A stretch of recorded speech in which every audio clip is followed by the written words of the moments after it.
नमस्कार, मैं संदीप शर्मा और आप देख रहे हैं ग्लोबल भारत टीवी। आपके घर में कोई गलत तरीके से घुस जाए और छिप कर रहने लगे तो आप क्या करेंगे? जो आपकी कमाई या उसका एक हिस्सा अंदर ही अंदर साफ करने लगे तो आप क्या करेंगे? आपको जब पता चलेगा तो उसे पकड़कर हो सकता है पिटाई करें या फिर पुलिस से गिरफ्तार करवाकर जेल भेज दें।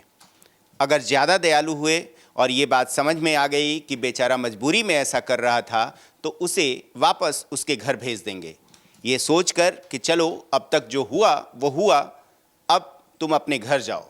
और हो सकता है कि उसके वापस जाने का किराया भी ना हो तो वो भी आप दे दें।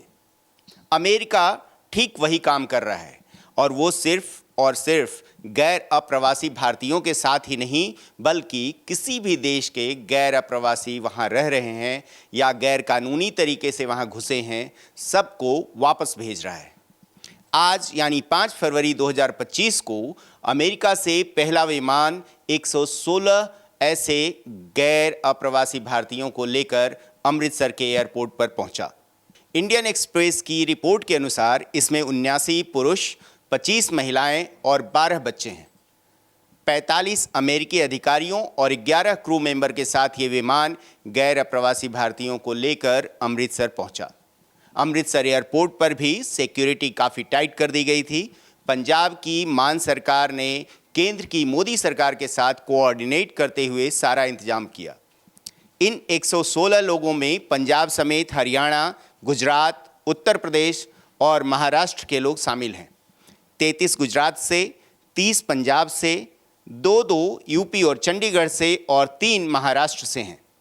इनकी मदद के लिए एयरपोर्ट पर ही सहायता केंद्र भी बनाया गया है। साथ ही इन सब के पिछले रिकॉर्ड की भी जांच होगी कि किसी का कोई क्रिमिनल रिकॉर्ड तो नहीं रहा है।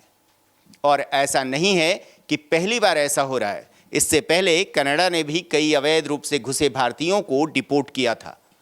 अब अमेरिकी सरकार अवैध रूप से रह रहे भारतीयों को जब वापस भेज रही है तो हमारे ज़्यादातर वामपंथी और कथित लिबरल नेता या फिर इस तरह के सोच वाले लोग इसे मोदी सरकार की नाकामयाबी के तौर पर क्यों देख रहे हैं? सवाल यह है कि क्या इन लोगों को वहाँ मोदी सरकार ने भेजा था जो उन्हें लानत भेजी जा रही है? जैसा मैंने शुरू में कहा था कि अगर गलत तरीके से आपके घर में घुसकर कोई रहने लग जाए तो आप क्या करोगे? आप हो सकता है उसकी पिटाई करके जेल में भी डलवा दें, लेकिन अमेरिका कम से कम ये तो नहीं कर रहा, बल्कि उन्हें सकुशल सीधा वापस घर ही भिजवा रहा है। और इसमें भारत को शायद कुछ ऐसे लोग भी मिल जाएं जो यहाँ कोई अपराध करके भी गैर कानूनी तरीके से भागे हों, या फिर इनसे पूछताछ के बाद उस नेक्सस का भी पता चले जो इस तरह से लोगों को गलत तरीके से दूसरे देशों में भेजने का काम करते हैं और करोड़ों अरबों का अवैध धंधा चला रहे हैं।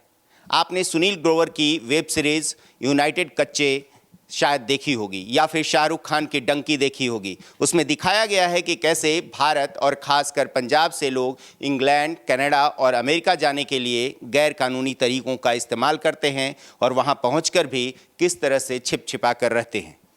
लेकिन हमारे जो कथित लिबरल वामपंथी सोच वाले नेता या लोग हैं, उनका अवैध रूप से रह रहे लोगों के पक्ष में समर्थन मानवता के वश में नहीं है, बल्कि ये लोग उस आशंका से पीड़ित हैं कि यही फॉर्मूला भारत में भी अपनाया जाएगा और वो उनके नैरेटिव को सूट नहीं करेगा। क्योंकि जिस तरह से डोनाल्ड ट्रंप की अमेरिका फर्स्ट नीति के कारण ये सब हो रहा है, नरेंद्र मोदी सरकार की भी यही नीति है, भारत फर्स्ट। और भारत भी यही चाहेगा कि अवैध रूप से रह रहे घुसपैठियों को भारत से बाहर किया जाए। लेकिन यहाँ तो कई पार्टियों को रोहिंग्याओं और बांग्लादेशियों को बाहर करने के नाम पर उनका वोट बैंक खिसकने का डर सताने लगता है। और यही कारण है कि वो अमेरिका की इस नीति को मानवता विरोधी तक बता रहे हैं। क्या भारत सरकार ने इतना ठीक नहीं किया कि अवैध रूप से अमेरिका में रह रहे भारतीयों को वापस लेने से इनकार नहीं किया? आखिर आप अपराध करें और कोई माई बाप सरकार कब तक आपका समर्थन करती रहे? ये वैसा ही है जैसे आपराधिक प्रवृत्ति के नौजवानों के कृत्यों को कई बार उसके माँ बाप ढकते रहते हैं। आप वैध दस्तावेजों के साथ विदेश जाइए, आपको किसने रोका है? आप हर जगह कागज नहीं दिखाएंगे का नैरेटिव बनाने में लगे हैं, लेकिन वो दौर अब तेजी से खत्म होने वाला है।